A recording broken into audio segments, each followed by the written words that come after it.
Hello, my name is Barrett Fawbush.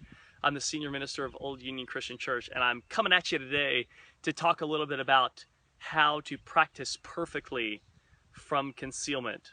And of course, when I say practice perfectly, I don't really mean to say that my way of doing things is the only way or the absolute 100% right way. I'm just saying that it works for me and it may work for you as well. A lot of the information that I'll be sharing with you is really nothing new. There have been a lot of other people that are much smarter than me, much more dedicated to this, that teach this constantly, and you should go and learn from such people if they're still alive. I don't know. I'm sure there are. But basically, the purpose of this is just to be educational and informative, to just kind of maybe even communicate something in a new and interesting way that sticks with you. So people see me shoot, and they see me draw from concealment, because I am not a law enforcement officer and I'm not a military guy. I've never been either of those things.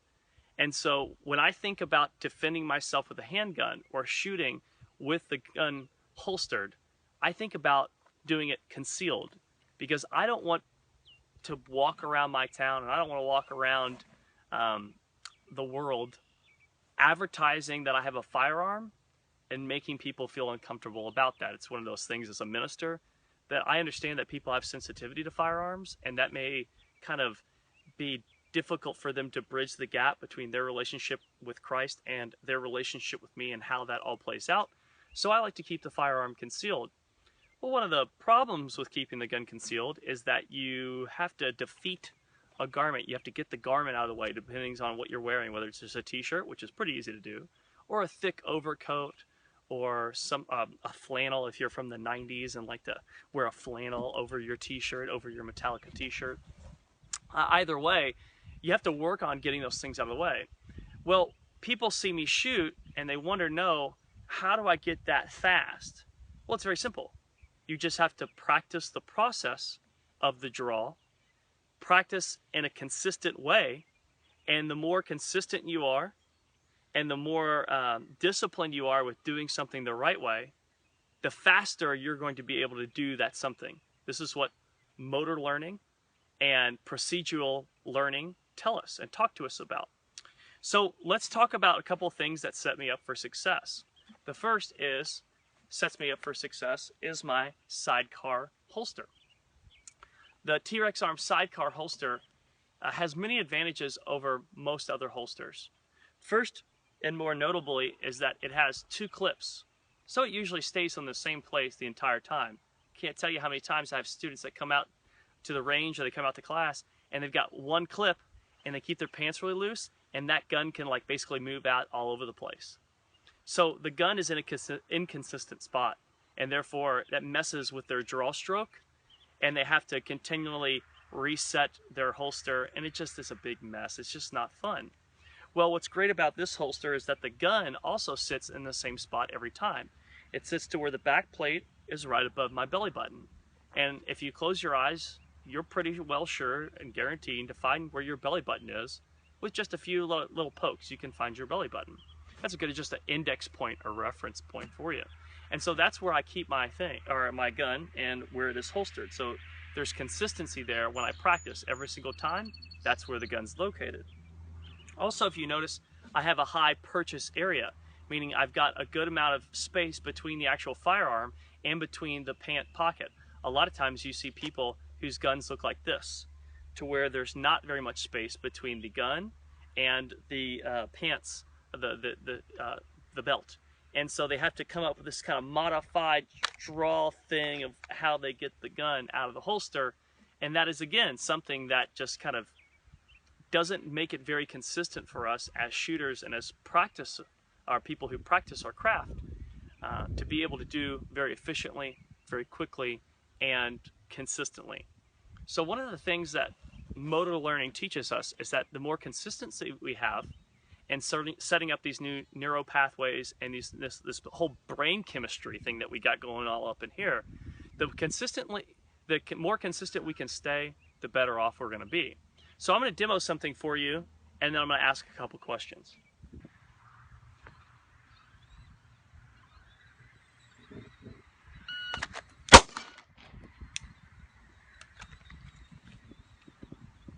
We're at 8.6. I'm going to go through this a couple times. I'm going to show you the timer after I shoot, and then I'm not going to show you the timer anymore.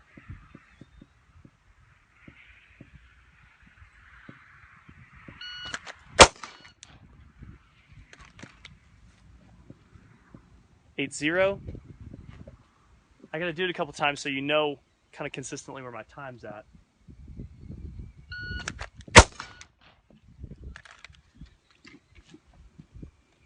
8.6.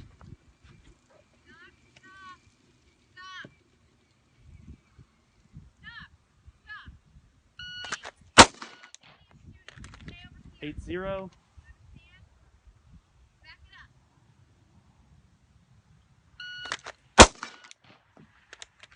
8.1.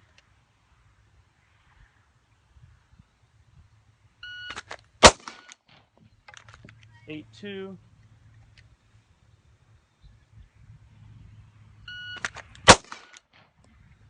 8.2 again. And let's add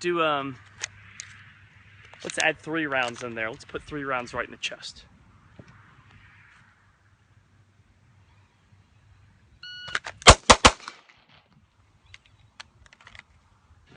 And we did 3 rounds in 102.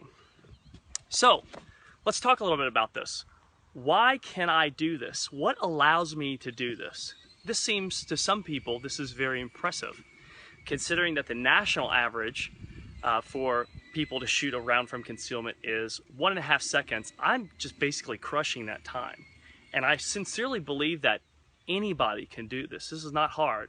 It's not something that I'm naturally faster than anybody else. It's really nothing to do with my biology and I mean, I have arms and I have the ability to do it, but I'm not super fast in comparison to most people or other people. So what allows me to do this? Well, it's just constant repetition and doing something the right way over and over and over again. So let me talk a little bit about that and why this is important. I teach in my classes 4-step draw process. First is the purchase, meaning we defeat the garment. Second is the marriage, meaning that the elbow drops, the pistol orients, the gun stays parallel with the ground, and the hands marry up. Closer to the chest, the better off you're going to be as far as getting a good presentation, which means to extend the gun out into where we're looking. So if this is where I'm looking and I'm focused upon my target, I'm extending the gun into where I am looking, which is very important for us because under copious amounts of stress, like a deadly force scenario that happens really close to us, our eyes will start doing really crazy things. In fact, it is so we're so overwhelmed with stress that we can only focus upon our target, and we have to rely upon this muscle memory of jamming this gun out to wherever it is that we're looking. So so that's why that's important. First is the purchase, marriage, presentation, and prep. This is where I also prep the trigger. And fourth is the fire, is what we do. And so with those 4 things, I teach those 4 different steps, and then I teach to break it down into 2 steps. Purchase and marriage, presentation, prep, and fire, right? That's kind of what we focus on. And then after the student does this for many repetitions, where we can focus on and actually think and put our minds to what we're doing. What does it look like? What does it feel like? What does it even sound like? What does the holster and the garment and the hands hitting the gun, what does that sound like? When we're able to put thought into what we're doing, it's just going to embed itself into our autonomic memory a lot easier, because we've got consistency of the holster, we have the consistency of whatever garment that we're choosing to wear, and we're driving the gun to where we're looking. Now, of course, this doesn't say that we can just kind of throw fundamentals of grip, sight picture, and trigger pull out the window. Absolutely not. Matter of fact, the foundation of our shooting and the foundation of our drawing from concealment can only be erected upon the foundations of the fundamentals. If you try to go fast with this process, but you don't know how to grip the pistol, it's not going to help you at any. So first, get the fundamentals down and have them down here, so much so that you can teach them, that you can communicate them effectively. So grip, sight, picture, trigger, pull, stance, breathing, follow through, all those different types of things. So going back to here, why is it that I can do this so fast and just basically activate this memory or this neuro program and then just execute it without thinking about it?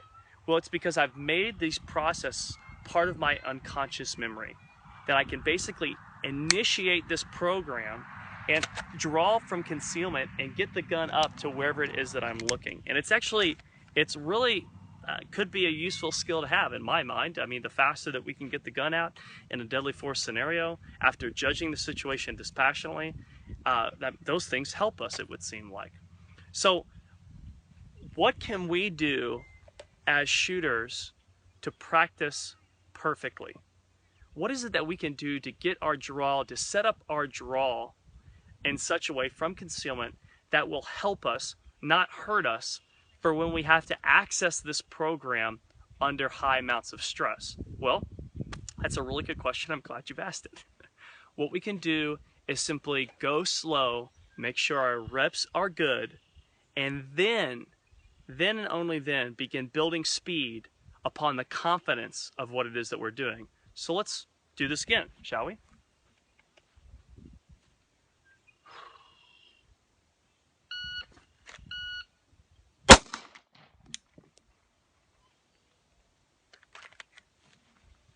Two, 2, 0. What's up? Nice and fast for you, right?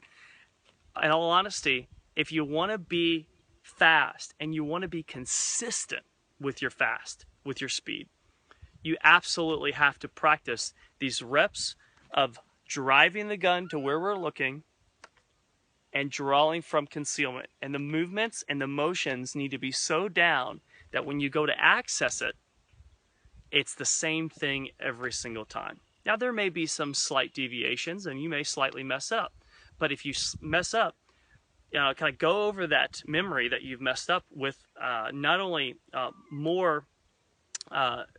being more committed to the process and putting more reps in, but also just thinking about why you did whatever it is that you did wrong. So focus upon what you're doing.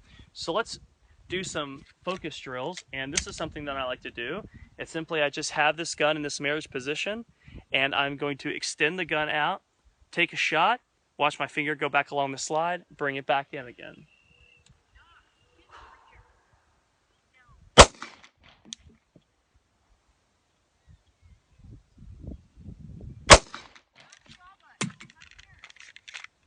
Good thing I didn't load up my defense rounds in there.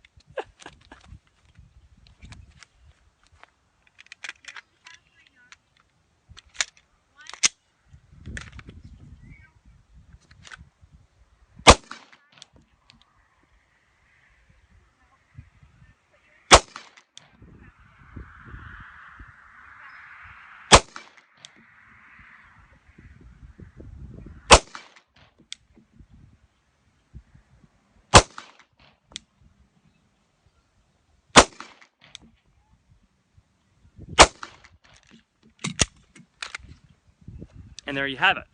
The more reps I can do and the slower I can go and the more I can watch that front sight go into exactly where I'm looking, the better off you're going to be with the practice that you do.